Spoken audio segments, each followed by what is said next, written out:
Əziz dostlar, hər vaxtınız xeyir olsun. Hər zaman olduğu kimi Gəncə şəhərindən maşınlar bizdə 16 iyun çəkim paylaşılır 25 iyuna kimi vaxt.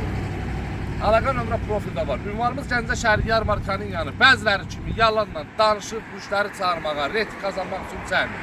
Biz çəkirik satmaq üçün. Siz də baxın almaq üçün. Ünvanımız bəlli, yerimiz, yurdumuz bəlli. Qiymətləri də deyirəm, olur sizə təsəlli. Deməli 2005-ci ilin Chevrolet Nivası. Qiymət 4900 manat. 4900 manat. 5000 manata deyirəm. 4900 deyirəm ki, şirin gəlsin. Gəlib alasan. Qardaş, rəzatkası var. Rəzatkası üstündə yoxdur. Var amma üstündə yoxdur.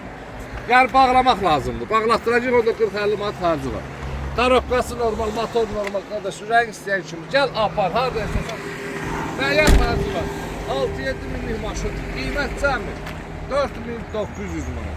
Şəhərdə bunu tanımayan yoxdur. Baxar elə bilir ki, kimin maşınıdır.